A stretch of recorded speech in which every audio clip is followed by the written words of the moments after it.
The sea about Athos is very full of monsters, who seized and devoured the drowning Persians.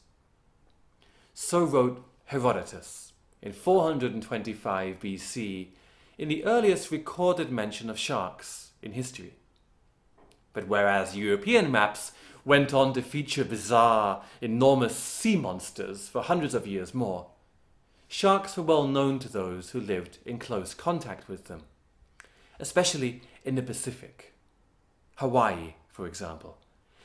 Sharks were an integral part of their mythology, and they prayed that their ancestors might become sharks when they died, and help drive fish into their nets.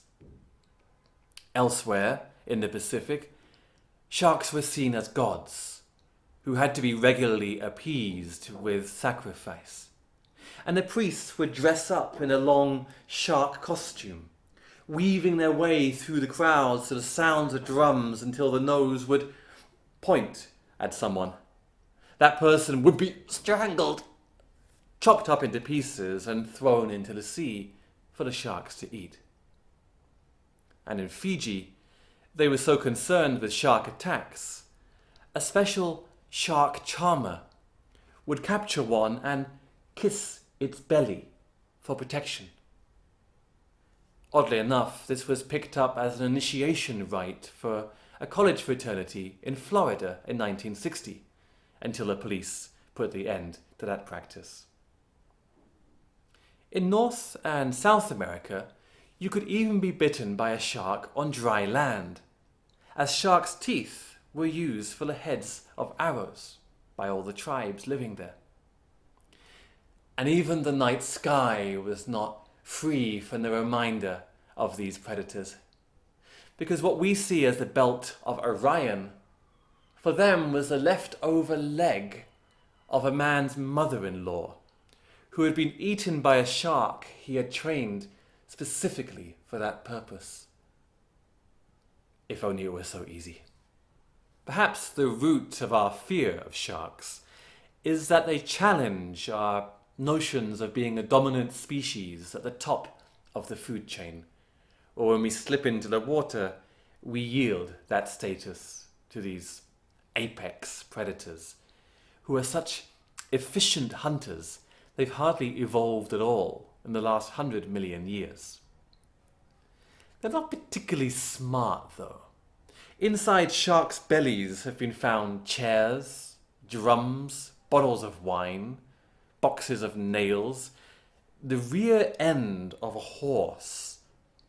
How that happened I can't begin to imagine, and even live torpedoes. And in the war between sharks and humans, well, it's a bit imbalanced.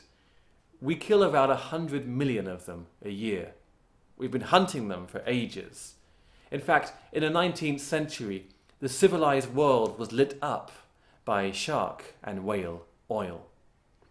These days, the main demand for sharks is for their fins to make soup in the East. The fins are sliced off and the sharks tumble down to the bottom of the sea. In contrast, sharks attack us about 75 times a year, killing around 4 of us. It's been calculated that the odds of being attacked by a shark, even just counting those who go to the beach, is about 1 in 264 million. All in all, you're much more likely to be bitten by a human. But there was one shark in Madagascar in the 90s who killed 60 humans in one day. Sharks, being at the top of the food chain, accumulate toxins. And this one had been eating some toxic algae. When it was captured and served up at a feast, it proved fatal for those who ate it. Apart from some horror stories of American sailors surviving torpedo attacks in the Pacific only to then become lunch, our modern fear of sharks comes from a 1974 landmark movie of Steven Spielberg, Jaws. If you haven't seen it, it's about this shark that cruises up behind swimmers and terrorizes them by playing the cello. The movie generated such widespread fear and panic that seaside tourism suffered for years. People were afraid to swim in the sea, in rivers, in lakes, even in swimming pools.